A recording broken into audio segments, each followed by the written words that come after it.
Olá, seja muito bem-vindo. Muito bom estar com você aqui nesse momento, nesse instante onde você estiver. Vamos lá.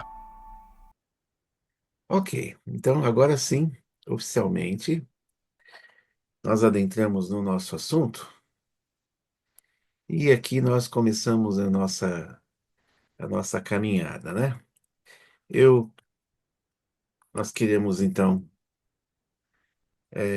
tratar, nosso assunto dessa caminhada começa em relação a esse tema, que é o tema proposto.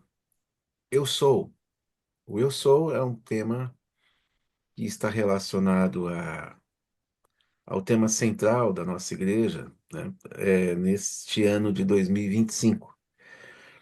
É o eu sou. O eu sou é o tema central, é o tema principal que nós adquirimos, adotamos, e que eu particularmente fiquei bastante aproximado desse tema. E eu pensei, eu acho que nós vamos falar sobre ele então. E pensei numa classe.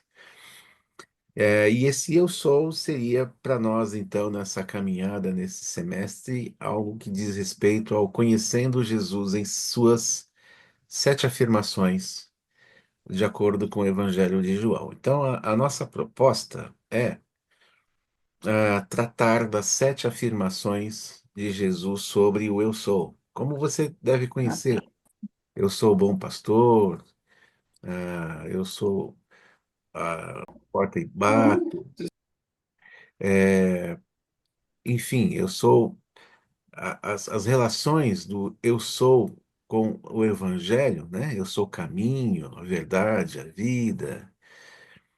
É justamente essa compreensão que eu queria, nesse período nosso aqui, tratar e poder então discutir a respeito disso, para que a gente possa então conversar e ter mais familiaridade, né? Ok, eu queria começar, antes de mais nada, pensando no eu sou no Antigo Testamento. A ideia é justamente a gente ter essa compreensão, e começar exatamente pelo Antigo Testamento, que é, sem dúvida nenhuma, né, a parte principal, podemos assim dizer, do nosso interesse. O eu sou no Antigo Testamento. Bom, ah, eu sou no Antigo Testamento tem a ver com a compreensão de Deus se revelar. Deus se apresenta, Deus se revela. É uma coisa bem importante a gente entender, é algo bem importante a gente parar e pensar sobre o fato de que Deus se apresenta, Deus se revela. O Deus que nos criou, Deus que criou todas as coisas, não é um Deus oculto. O Deus que criou todas as coisas não é um Deus que se esconde. Não é um Deus onde nós poderíamos perguntar: onde o Senhor está? Onde está Deus? Ó Deus, onde está? Não é? Outros deuses que assim são considerados deuses, eles não se apresentam. Não sei se vocês lembram de um texto no livro dos Reis que fala sobre o profeta Elias, quando ele trava uma luta contra os profetas de Baal. E esse desafio entre Elias e os profetas de Baal diz respeito a queimar o altar. Os profetas de Baal montaram um altar, Elias também montou, e aí você tinha 2 altares.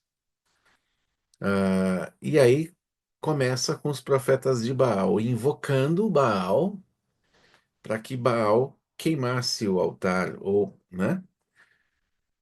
Acontece que o Baal não aparece. E eles, lá os 600 profetas, orando, fazendo suas orações e pedindo para que Baal pudesse se apresentar, se revelar. E nada de Baal, né? E o Elias até tira sarro, né? Irônico, ele fala: puxa, grita mais alto. De repente ele pode estar no banheiro, ele não ouve. Falem mais alto, gritem. E eles gritavam, e Baal não, não se manifestava, até que o Elias faz a sua oração e pede a Deus: Senhor, bom, agora, Senhor, não me decepcione, por favor, né? Eu até tirei sarro deles, né? E agora que o Senhor venha nessa hora. E aí diz o texto do livro dos Reis que o altar todo se queimou, não ficou nem pedra. Deus se manifestou. Baal, não, mas Deus sim. Isso significa que, desde o Antigo Testamento, desde a criação, Deus tem se manifestado e se manifesta em todos os seus aspectos, né?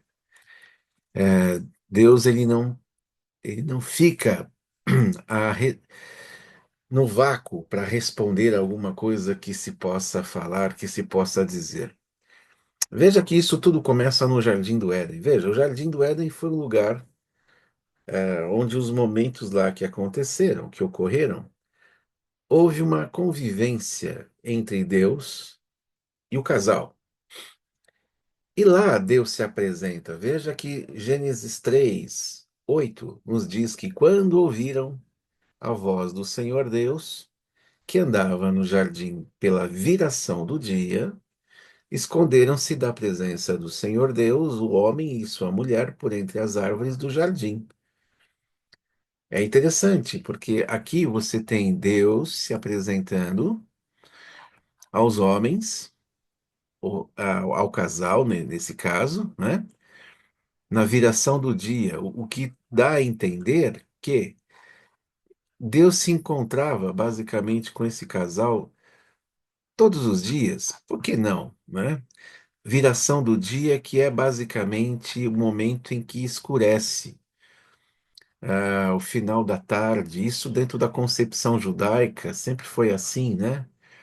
O fim do dia é o fim da tarde, quando começa a escurecer. Quando começa a escurecer é porque o dia acabou. E diante disso, então, você tem a- o aparecimento de Deus, Deus surgindo nessa história.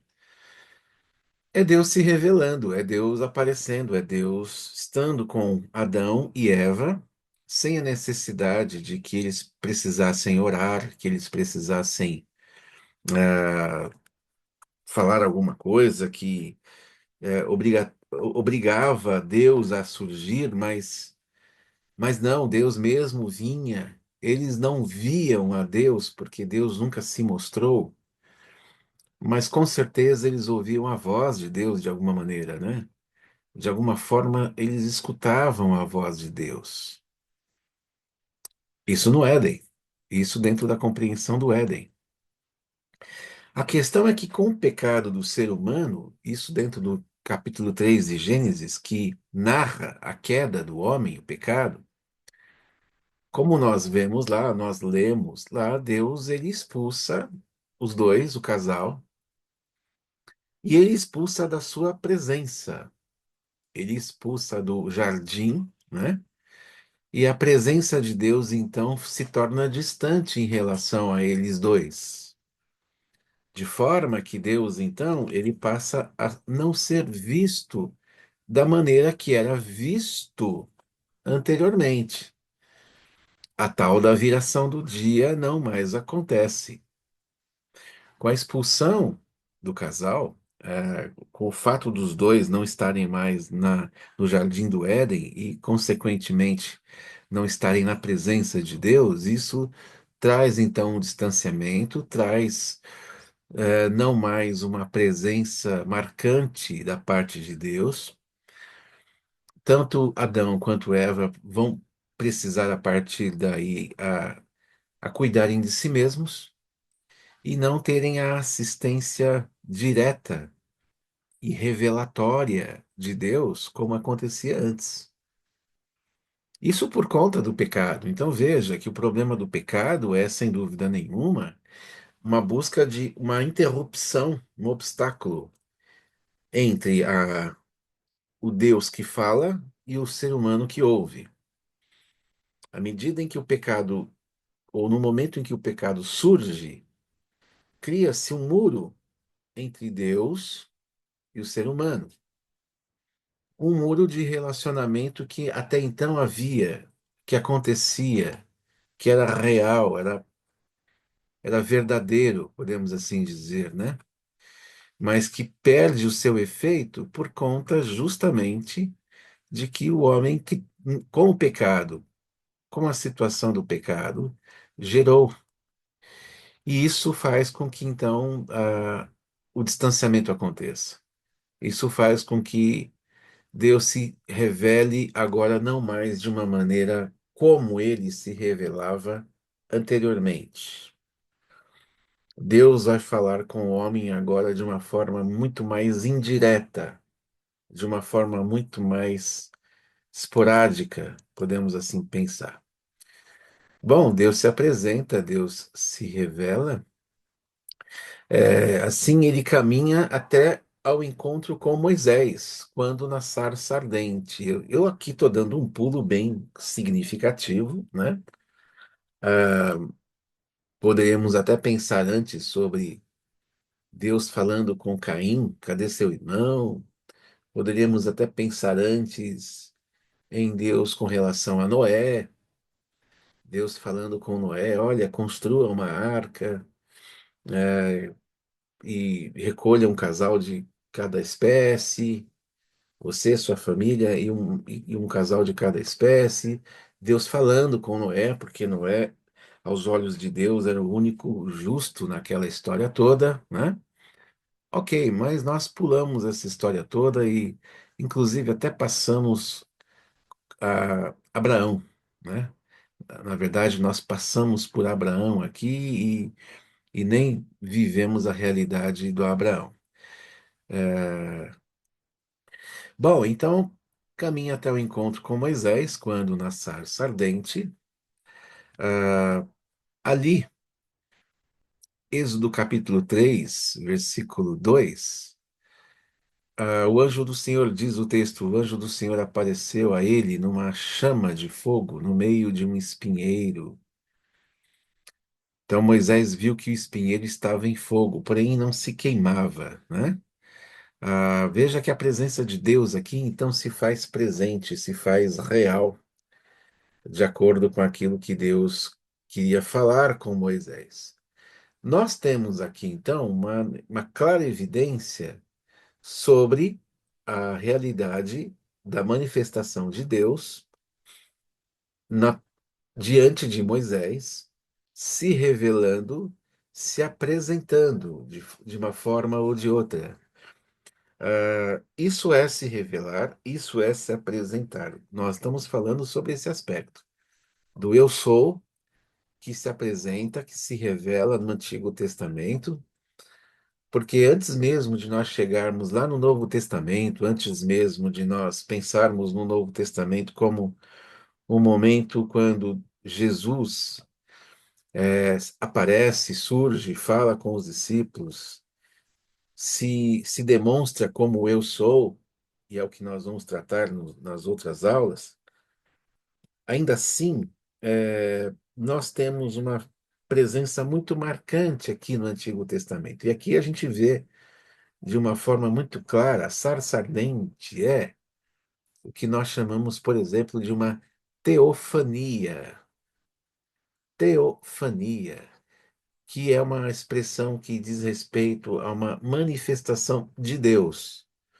É o Deus que se apresenta, é o Deus que se mostra, né?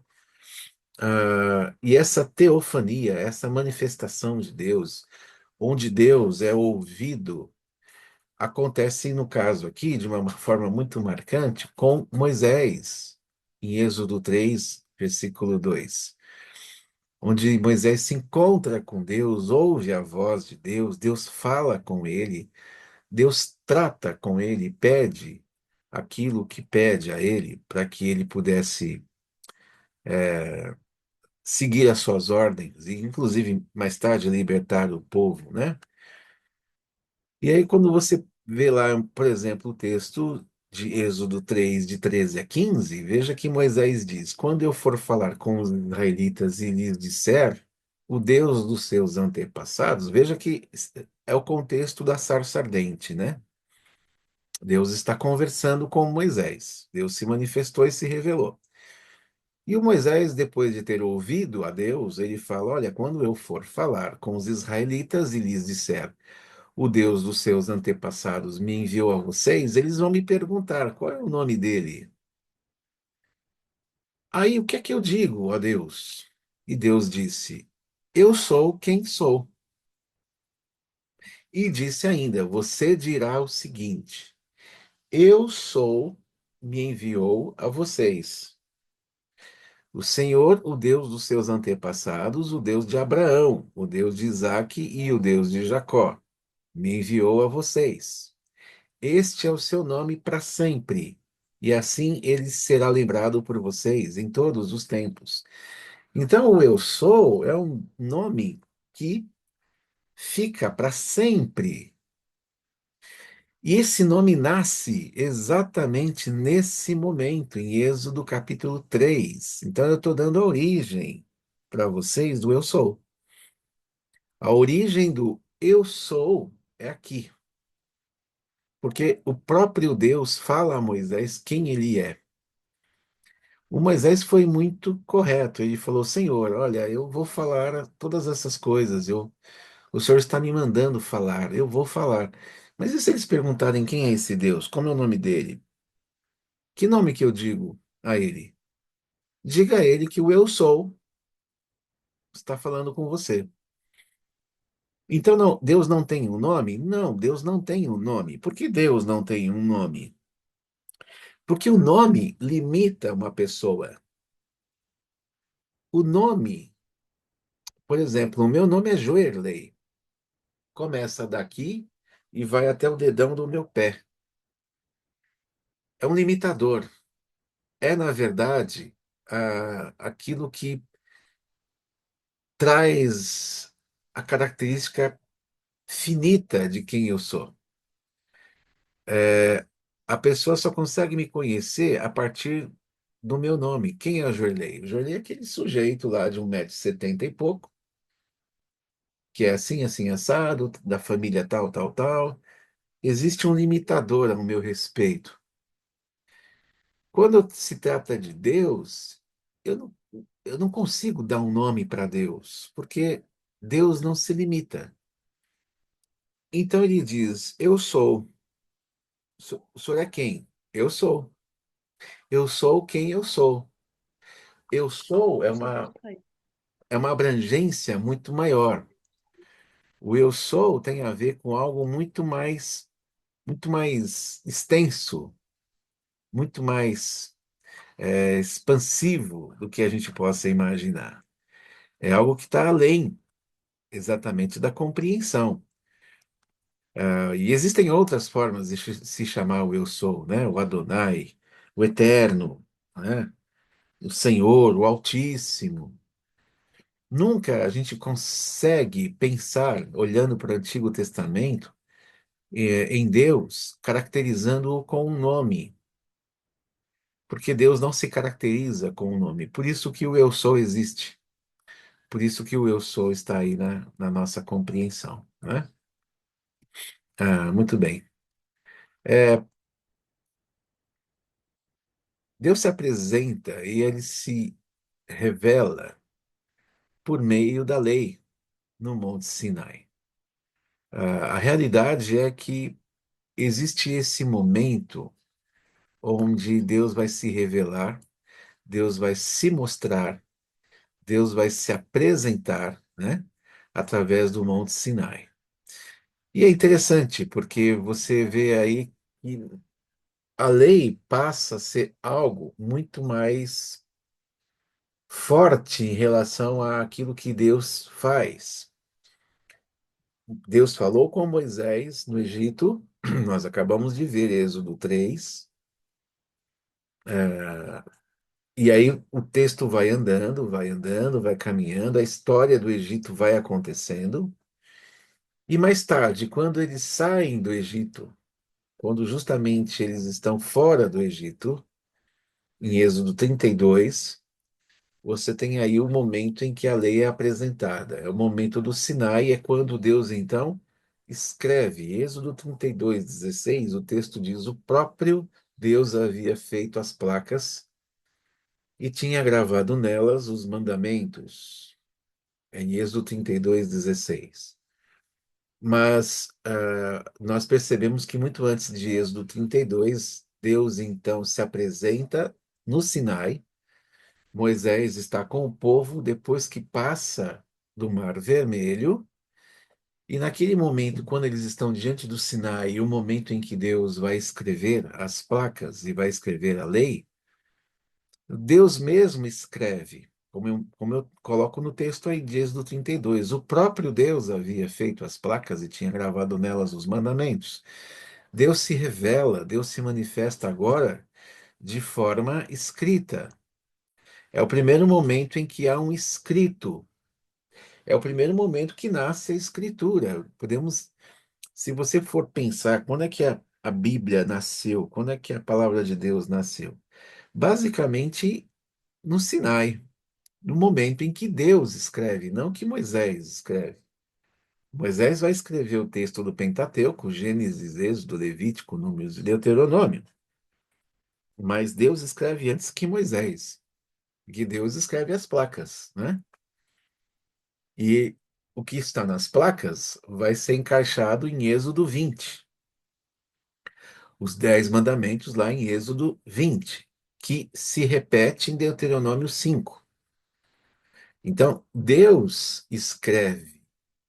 Deus é o primeiro aqui nesse caso a se manifestar e a se revelar por escrito para aquele povo que estava ao pé do Monte Sinai.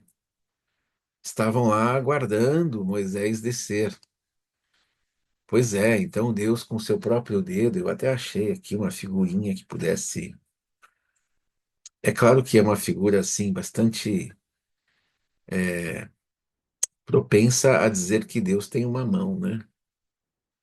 E eu não sei se Deus tem uma mão, exceto na mão de Jesus, inclusive marcada com os pregos. Mas é uma forma de a gente ilustrar que Deus escreve, né? Ninguém estava lá, exceto Moisés, para saber como é que Deus escreveu isso daí. Tem gente que fala que foi com raio, enfim, caneta que não foi. Mas a grande verdade é que Deus escreve. Deus escreve e Deus se manifesta. O que nos faz pensar, e isso me leva também a pensar, que os mandamentos seriam considerados a base das palavras de Jesus. Não há dúvida de que os 10 mandamentos são a base, eles são a base. Ou os 10 mandamentos, como um conjunto, é a base de todo aquilo que Jesus fala, de tudo aquilo que Jesus diz, de tal forma que as palavras de Jesus estão relacionadas aos 10 mandamentos, que são resumidos em dois: amar a Deus sobre todas as coisas e ao próximo como a si mesmo. Isso me faz pensar também que no momento em que Jesus, diante da mulher adúltera, também escreve. E aí todo mundo se pergunta, né? Bom, Deus escreveu lá no Sinai as tábuas, e um outro momento que a gente encontra Deus escrevendo é por meio de Jesus, com o dedo na areia, enquanto a turma quer dar pedrada na mulher adúltera, não é? Aí Jesus está escrevendo lá. Alguns dizem que é com um galho, outros falam que é com dedo, enfim. E as perguntas ficam, afinal de contas, o que será que Jesus está escrevendo? Porque Deus escreveu os 10 mandamentos nas tábuas. E Jesus está escrevendo o quê? Às vezes eu tenho a impressão de que Jesus, e aqui eu vou chutar, tá certo? Eu não vou dizer para você o que Jesus escreveu, porque eu também não sei. Mas eu acho que Jesus estava repetindo os 10 mandamentos, dizendo lá, não adulterarás, ou então, não dirás falso testemunho, sei lá, alguma coisa que pudesse demonstrar que aquele momento que ele estava enxergando e participando era um momento não muito bom, era um momento que não era tão agradável. mas que ele se utiliza, Jesus, ele se utiliza da própria lei para mostrar aos acusadores da mulher que todos eles estavam debaixo da lei e que, portanto, todos eles eram pecadores, que nenhum deles poderia acusar ninguém de nada em absoluto. Essa é a impressão que eu tenho. Agora, o que Jesus escreveu mesmo, só no céu que a gente vai descobrir, tá bom? Bom, Deus se apresenta, Deus se revela. A melhor condição para o ser humano é receber a revelação de Deus. Não há algo melhor do que a gente receber Deus falando. Quando a gente entende que Deus se revela e a gente tem a palavra de Deus como parte integrante, parte maior, digamos, dessa revelação, isso para nós é um tesouro, porque eu tenho na palavra de Deus aquilo que Deus quer nos dizer, aquilo que Deus quer se revelar. Deus não se revela mais falando conosco no céu, como muitos homens do Antigo Testamento escutavam a voz de Deus e Deus falava, e muita gente pergunta por que que Deus não faz isso? Por que que Deus hoje não fala, não faz mais isso? Porque está aqui. Ele não tem mais nada a dizer novo que não seja aquilo que já foi dito. E é como se Deus dissesse assim: olha, se você quer ouvir a minha voz, ouça o meu filho, Jesus. E para você ouvir o meu filho Jesus, leia as páginas do Evangelho, que você vai entender o que ele quer falar, o que ele quer dizer, e siga essas palavras. Então, Deus não fala mais com a igreja de uma forma audível, com esse som vindo do céu, como antigamente acontecia, porque lá não havia texto, não havia escritura. Agora há.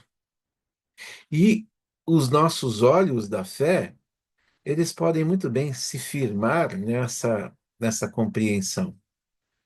A nossa fé não necessita, basicamente, de que Deus tenha que se revelar falando, aparecendo, né? Não, a nossa fé faz o papel da compreensão, do entendimento a respeito do que Deus quer nos falar e quer nos dizer. Deus se revela, e Deus se revelar a nós é dizer que não estamos sós. É muito mais do que Deus trazer uma questão utilitária, é Deus falar: olha, mês que vem você vai poder ter dinheiro para comprar um celular, tá? Fica em paz. Olha, vai acontecer isso com você, olha, vai acontecer aquilo com você. Isso não é Deus se revelar. Essas bênçãos são bônus na nossa vida. Essas coisas que surgem são coisas que Deus dá e que acontecem no decorrer da nossa vida, de acordo com as bênçãos que Ele derrama sobre nós. Ok, né? Mas Deus se revelar a nós é muito mais do que Ele nos dar coisas, mas nos mostrar que nós não estamos sozinhos. E o fato de eu saber que eu não estou sozinho, isso traz para mim a maior revelação. No caso hoje, é o Espírito Santo para nós. No Antigo Testamento, a voz de Deus, a presença de Deus se colocava diante do povo. No Novo Testamento, Jesus em pessoa, o Verbo se fez carne. E na nossa geração, no nosso tempo, nós temos a presença do Espírito Santo, que faz esse papel e faz muito bem, porque traz a paz, traz a nós o entendimento, traz a nós a correção, nos faz lembrar. Jesus disse isso, né? Deixo-vos o Consolador. Ele vai convencer vocês do pecado, da maldade, do juízo. Ele vai trazer consolo, ele vai trazer alegria, vai trazer discernimento. É o Espírito de Deus que hoje se revela a nós, a cada dia, a cada instante. E eu sempre digo isso, volto a dizer, que nós que somos crentes, que nós que temos o Espírito de Deus, não existe intuição. Não existe sétimo, sexto, sétimo, oitavo sentido. Existe o Espírito de Deus. Então, tem coisas que você deixa de fazer e você fala: eu acho que eu fiz isso por intuição. Não, você não fez isso por intuição. O Espírito de Deus falou com você e você não percebeu. Às vezes você não percebe, às vezes você percebe, às vezes não. O Espírito de Deus se revela no nosso coração e na nossa mente, às vezes sem percebermos. Mas ele fala. E quando ele fala e a gente obedece, nós não estamos seguindo a nossa intuição, o nosso sexto sentido, a nossa experiência. A gente está ouvindo a voz de Deus e a gente está dizendo, tá bom, eu acho que eu não vou fazer isso não. Ou então, sim, eu vou fazer isso. É o Espírito que fala a nós. O Espírito fala ao nosso coração.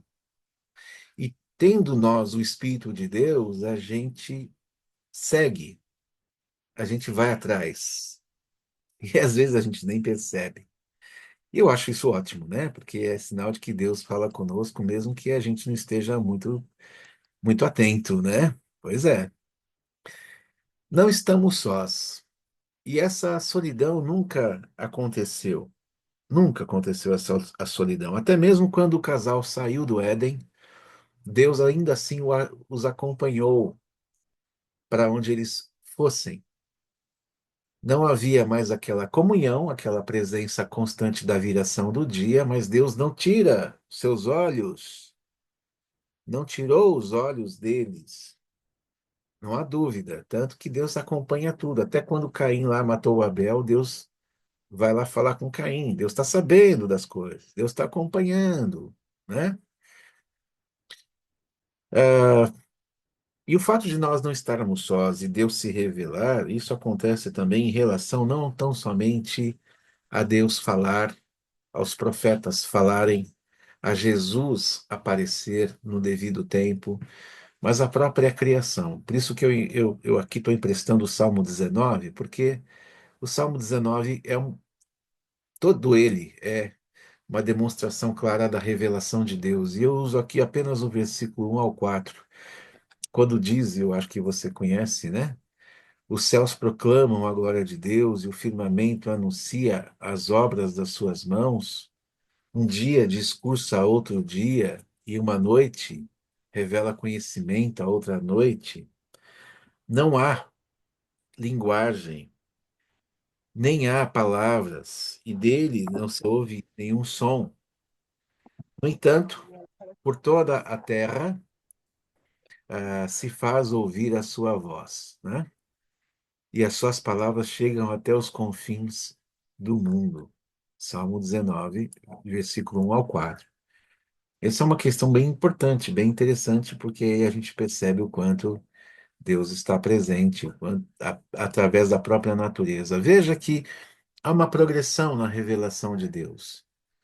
O eu sou lá atrás vai se tornar o eu sou lá na frente, na boca de Jesus.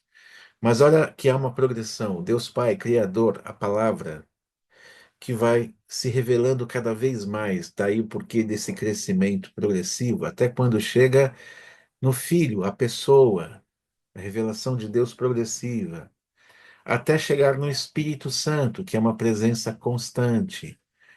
Perceba então que aqui nós temos uma revelação de Deus progressiva. E isso é importante a gente perceber e saber. Esse é o eu sou. O eu sou que se revela a cada instante, a cada momento.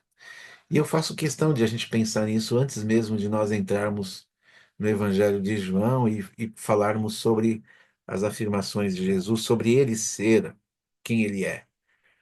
Porque quando Jesus fala que eu sou, esse eu sou, antes disso, está amarrado a todas essas questões anteriores do Criador, do Filho e agora da presença do Espírito Santo.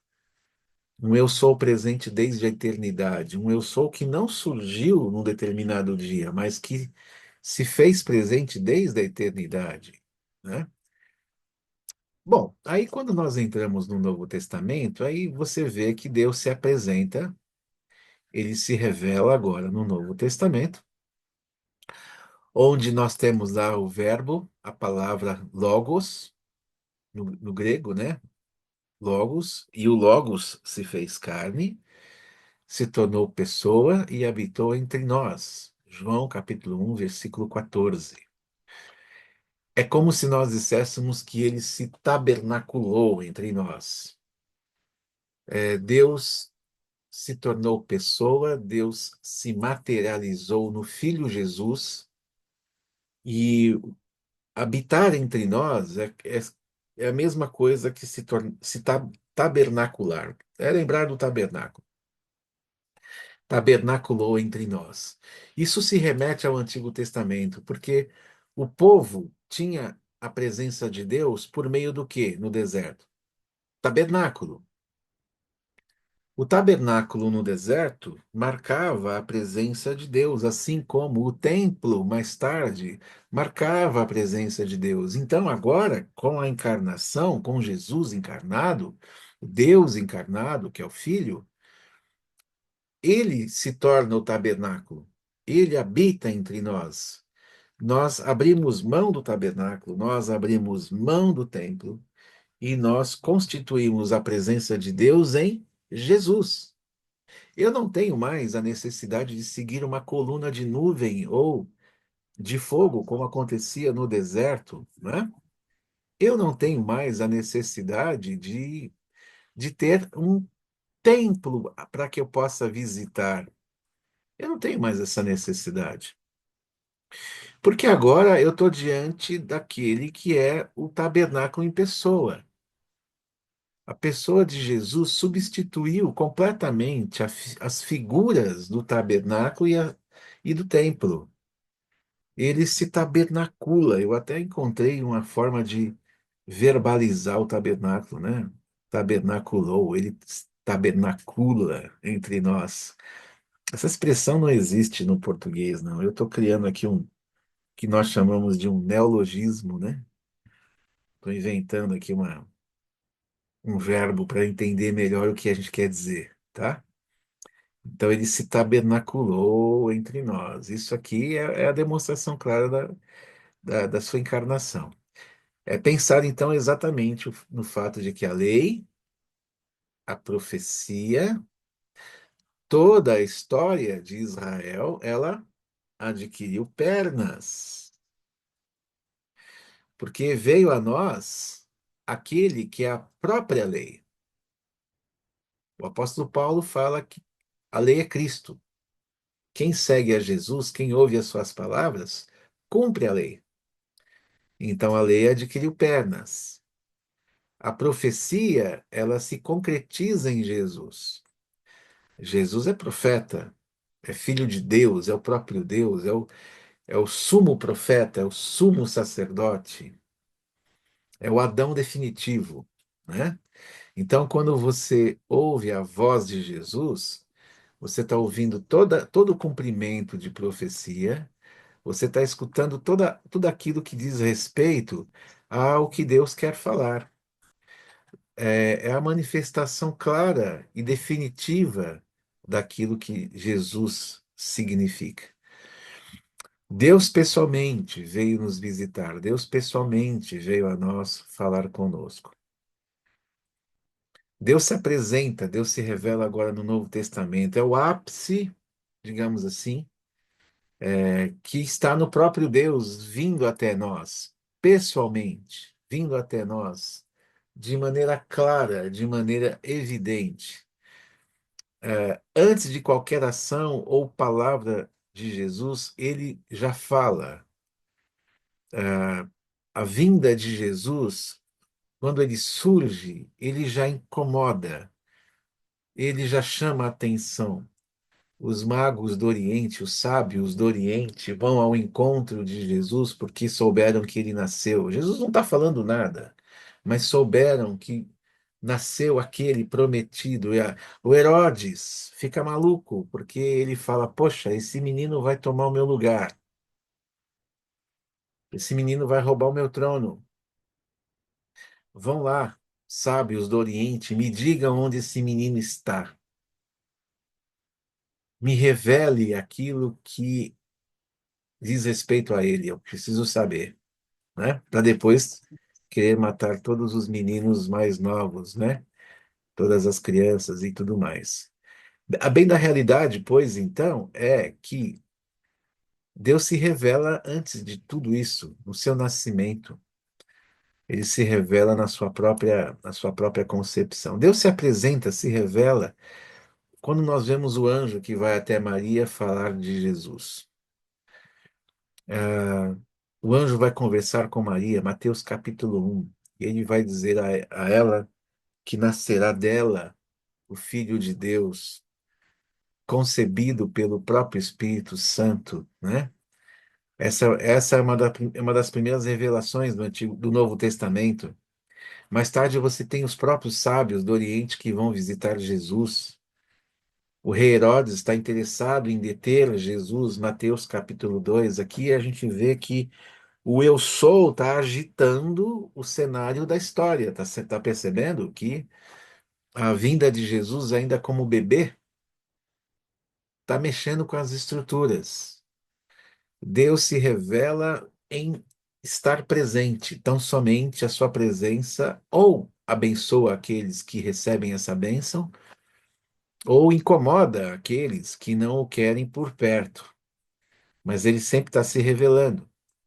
Mais tarde, João Batista anuncia o Messias, depois de Jesus crescido, moço. João Batista, filho de Ana, seu primo, basicamente, que batiza o arrependimento da fé e batizou os discípulos de Jesus, ele vai anunciar Jesus, ele vai anunciar o Messias. E Jesus vai até ele. Jesus aparece diante dele. E aparecendo, Jesus vai e é batizado por ele. Mateus capítulo 3. Daí em diante, Jesus inicia seu ministério, revelando-se aos seus, né? Jesus inicia seu ministério, ele começa a pregar o evangelho do reino, ele se revela aos seus próprios discípulos, mostrando quem ele é, para o que ele veio, qual era necessariamente a sua intenção, da parte de Deus, o próprio Filho de Deus, que os profetas anunciaram, que os profetas mostraram. Enfim, o que a gente pode perceber, então, diante disso tudo, né, em suma, é que Deus faz questão de se revelar. Por nenhum momento, como eu posso aí dizer para você, Deus desejou se esconder, Deus desejou se omitir. O que eu queria muito nesse nosso primeiro encontro, desse momento que aqui estamos, é deixar claro para você, a partir dessa compreensão, antes mesmo de nós tratarmos de Jesus se autoafirmando como eu sou, Deus se revelou antes disso. Deus não se revelou apenas em Jesus. Deus se revelou em Jesus de forma última. Hebreus capítulo 1, versículo 1 nos diz isso. Tendo Deus outrora falado, muitas vezes, de muitas maneiras, aos pais, pelos profetas, hoje ele nos fala em Jesus. Ah, nunca Jesus se omitiu. Nunca Deus necessariamente se omitiu, se escondeu, negou a sua presença de maneira alguma. Hoje nós vivemos diante de uma compreensão da fé. Eu e você não vimos nada daquilo que a Escritura nos diz. Nós não participamos no Antigo Testamento, nós não participamos do Novo Testamento. Na verdade, né, quando você olha para a Bíblia, eu sempre gosto de pensar assim, né? Você passa o Antigo Testamento. O Antigo Testamento é a maior parte, né? Tem mais aqui. Ó, é grande o Antigo Testamento, né? O Antigo Testamento, ó. Aqui, ó. Mateus, pronto. Nós não vivemos isso aqui, mas isso já passou. Deus já se revelou. Novo Testamento, de Mateus até o Apocalipse. Nós não vivemos isso aqui totalmente. Nós estamos no texto do Apocalipse.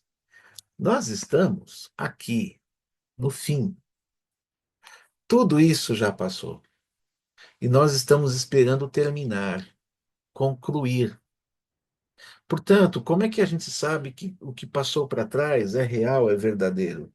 Fé. Os nossos olhos da fé, acreditando na palavra de Deus, entendendo que o Espírito nos revela, nos faz acreditar. E esses olhos da fé não são inferiores. O próprio Jesus, quando estava com seus discípulos, ele fala para eles, eles falam assim, olha, bem-aventurados são os que não viram, os que não ouviram. Eles são muito mais bem-aventurados. Ah, João, na sua primeira carta de João, capítulo 1, ele diz, nossos olhos viram, nossos ouvidos ouviram, nossas mãos apalparam aquele que é o Filho de Deus. Ok? Que privilégio? Sim, é um privilégio, mas não é o maior. Porque o próprio Jesus fala: aqueles que não viram, não ouviram, não apalparam, são muito mais abençoados, porque a fé deles ultrapassa toda constatação. E Deus se revelou desde o início até aqui, vem se revelando por meio do Espírito de Deus, e não tem se omitido em momento algum. Essa é a realidade. Bom, Deus se revela na criação, se revela através de um povo que ele mesmo forma, povo de Israel. Se revela posteriormente aos profetas, porque aí os profetas vêm dizer qual foi o pecado de Israel. Israel, você está em pecado, você está transgredindo a lei de Deus, você está fazendo coisas que você não devia fazer.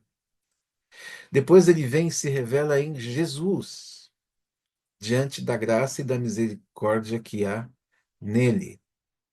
Então, tudo isso nos demonstra e nos mostra que existe uma compreensão de que Deus tem se revelado na história à humanidade, aos homens do Antigo Testamento, do Antigo Israel, tem se revelado hoje por meio da pessoa de Jesus. Ninguém tem a desculpa de dizer que Deus não se revela. Numa sociedade como a nossa, onde a gente fala muito rápido e chega muito rápido nos lugares, e a mensagem vai muito rápido, ninguém pode dizer necessariamente, não, eu não sei quem é Deus, nunca ouvi falar de Deus. Deus se revelou. O interesse e o desejo desses homens em querer conhecê-lo mais é uma outra história. Mas dizer que Deus nunca me foi dito, exceto algumas tribos mais distantes, onde os missionários lá estão cada vez mais se expandindo, em outros lugares, sobretudo nesse nosso mundo urbano, onde Deus não se revela. Pois é, esse é um problema muito sério, né? A presença de Deus, ela é real àqueles que o reconhecem. A presença de Deus é real àqueles que o reconhecem. Eu, pensando no Salmo 139, que eu digo aí para você na tela, mais especificamente do versículo 7 ao 12, você deve conhecer esse texto, né? Aonde posso ir a fim de escapar do teu espírito? Para onde posso fugir da tua presença? Se eu subir ao céu, tu lá estás. Se eu descer ao mundo dos mortos, lá estás também. Se eu voar para o oriente, ou for viver nos lugares mais distantes do ocidente, ainda ali tua mão me guia, ainda ali tua mão, tu me ajudas. Eu poderia pedir que a escuridão me escondesse e que em volta de mim a luz virasse noite, mas isso não adiantaria nada, porque para ti a escuridão não é escura e a noite não é tão clara como o dia, e a noite é tão clara como o dia. Tu não fazes diferença entre a luz e a escuridão. A presença de Deus é real, de Deus ninguém se esconde, e a ninguém também se esconde. Deus se apresenta de alguma forma ou de outra.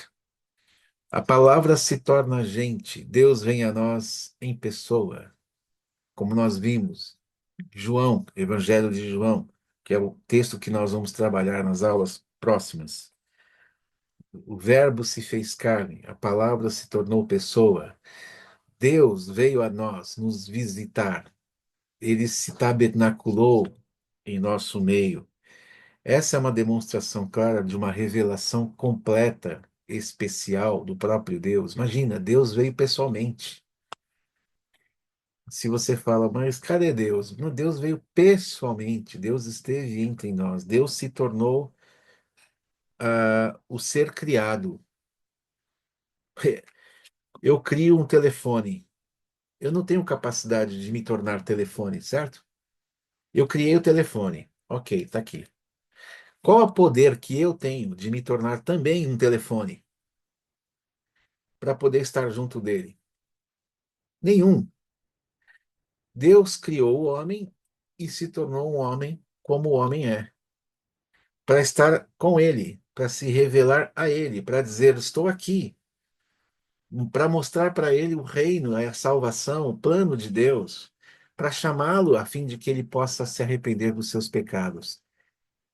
Esse é o plano de Deus, essa é a revelação máxima. E aí, esse próprio Jesus que vem a nós, vem nos dizer por 7 vezes: eu sou. Então, isso é uma total clareza e certeza de que nós estamos lidando com o próprio Deus na pessoa de Jesus. Em suma, deixo aqui o próprio texto que eu acabei de ler, né? Primeira carta de João, capítulo 1, do versículo 1 ao 2, que diz que o que era desde o princípio, o que ouvimos, o que vimos com os nossos próprios olhos, o que contemplamos e as nossas mãos apalparam a respeito do Verbo da vida, e a vida se manifestou. E nós a vimos e dela damos testemunho.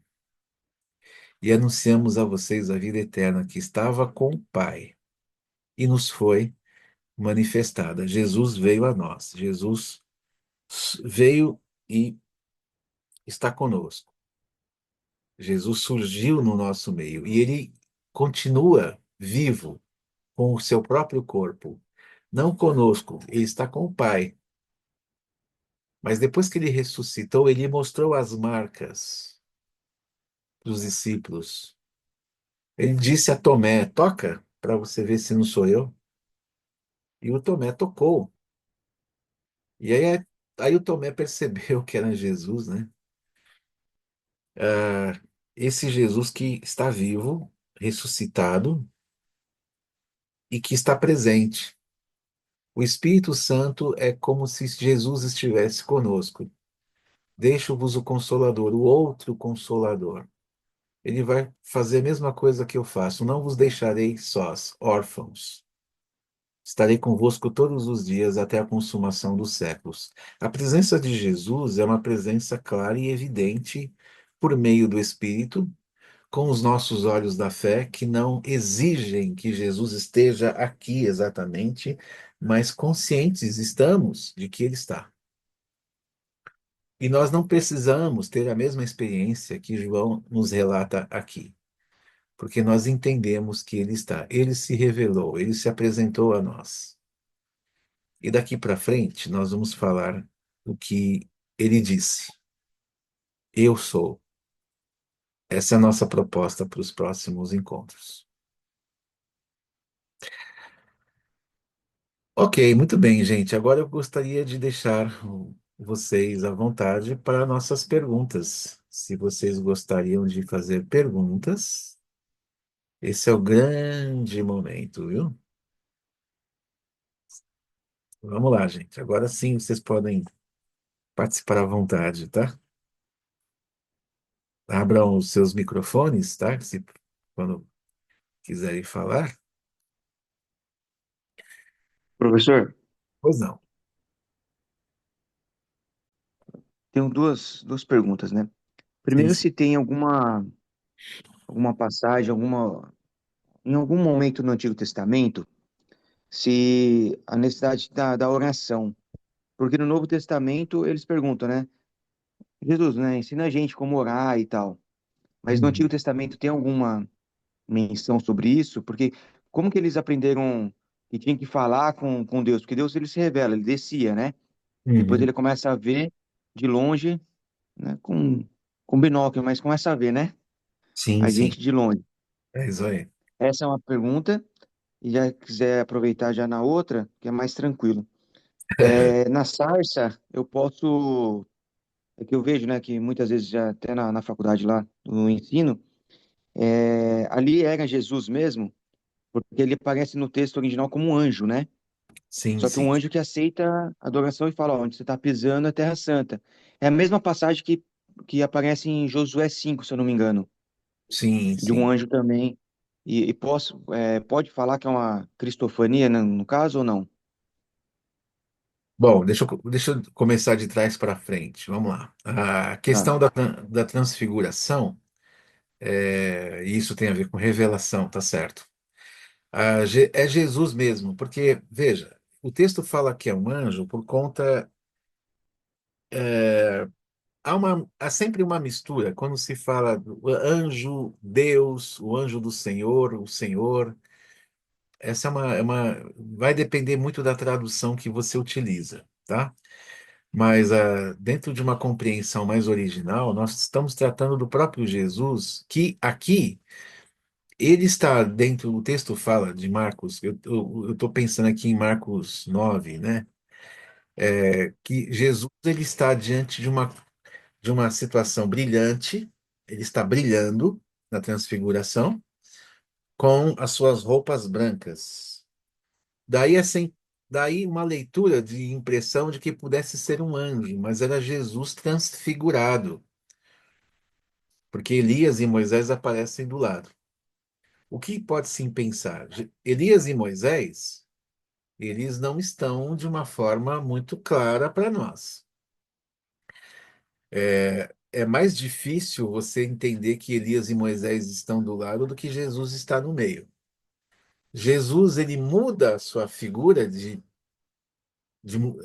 demonstração física para combinar com Moisés e Elias, que não estão em carne e osso naquele momento total. É uma, é uma, é um texto muito difícil, porque você não sabe exatamente como eles se apresentaram, exceto com o fato de que estavam brilhando e as suas roupas estavam brancas. Ponto. Jesus estava no meio? Jesus estava no meio, tanto que o próprio Pedro fala: Vamos, ó Senhor, vamos colocar três tendas aqui, uma para o Senhor, uma para Moisés e outra para Elias. Então não poderia ser um anjo, já que Pedro mesmo, com seus olhos humanos, identificou que era Jesus, né? Então eu não creio que seja um anjo, não. Eu creio sim que seja o próprio Jesus aqui. Uma vez, inclusive, que ele já estava presente, ele não tinha ido aos céus ainda, né? Ele tinha subido no monte com os discípulos e de repente o Elias e o Moisés apareceram. Depois Elias e Moisés foram embora e Jesus continuou falando com eles, dizendo inclusive para que eles não falassem nada do que eles viram. Então, nada demonstra ser um anjo, é o próprio Jesus mesmo em pessoa, só que ele mudou a sua forma e voltou novamente à sua forma. Com relação à oração do Antigo Testamento, são as orações que dizem respeito a Israel, as orações de Israel, né? A oração que o judeu faz hoje, os salmos, ó Deus. Quer dizer, aquelas orações que os salmos possuem, mostram para nós, são basicamente as mesmas orações, ou têm a mesma intenção de oração que no Antigo Testamento existe. A realidade é que quando você tem Jesus ensinando a orar, ele está quebrando um pouco a formalidade da oração, que era muito mais formal no Antigo Testamento, do que no Novo. Você tem Davi fazendo uma oração, você tem Moisés orando. No livro de Samuel, você tem Davi fazendo oração, Salomão fazendo oração, né? Você tem o próprio Moisés antes disso fazendo orações. Então, há orações no Antigo Testamento, sim. Me vem à memória Davi, Salomão e Moisés, por exemplo. O que Jesus faz, né, no Sermão da Montanha, em Mateus capítulo 6, é ensinar a oração de uma forma muito mais informal, tanto que vai chamar Pai Nosso. É o Pai Nosso que não era visto, não se dirigia a Deus dessa maneira, né? E Jesus agora vem ensinar uma nova modalidade de oração. Então, é nesse sentido que muda do Antigo para o Novo Testamento. Basicamente é isso. Perfeito. Obrigado. Opa, joia. Vamos lá, quem mais?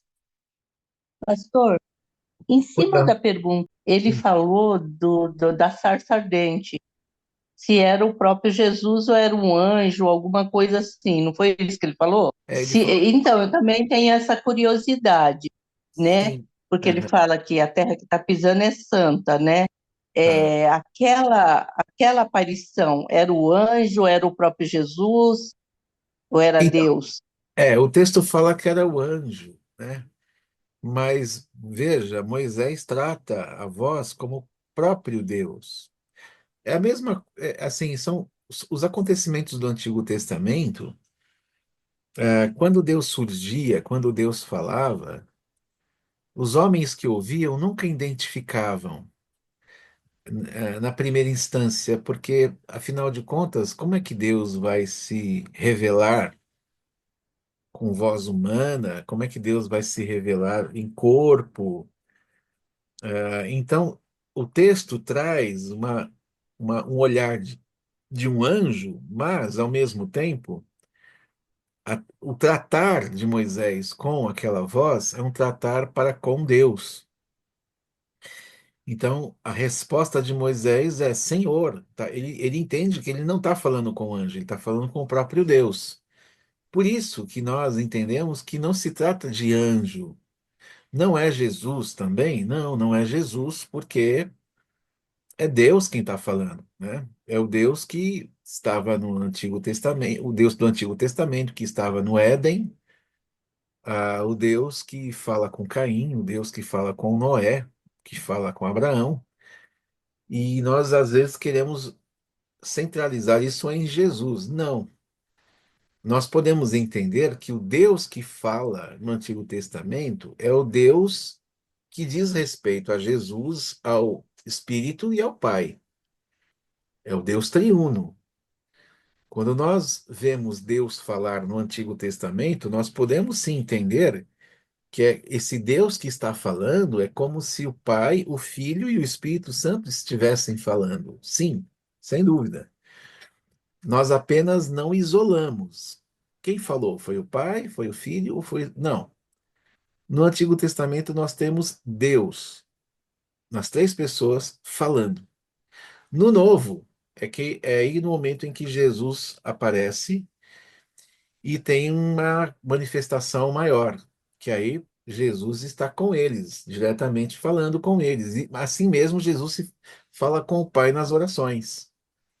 Aí nós encontramos a Trindade conversando, porque Jesus vai orar. Ele vai falar com quem? Com ele mesmo? Não, ele vai falar com o Pai. Opa, aqui então a gente vê uma divisão. Mas no antigo, não, nós não vemos nada. Moisés ouviu a voz de Deus. Que Deus? O Pai, o Filho e o Espírito. Deus. Aham, Ele escutou Deus, né? aham, Essa é a ideia. entendi.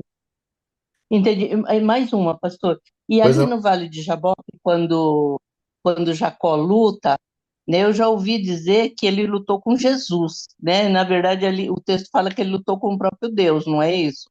exatamente. Alguns vão dizer que existe aí existem várias interpretações. Uns vão falar que apenas foi um anjo, mas o texto fala que ele lutou com Deus, né? Aham, E, e outros vão dizer assim, não, esse Deus com quem ele lutou era o Jesus pré-encarnado, que ainda não, uhum, que não tinha nascido ainda em Maria, mas que já existia uhum, e que tomou forma de uhum. homem. É muito difícil a gente sugerir essa possibilidade. Não diria que não fosse, porque nós podemos entender lá que Jacó lutou com Deus. Quem é o Deus com quem ele lutou? É o Deus de Israel.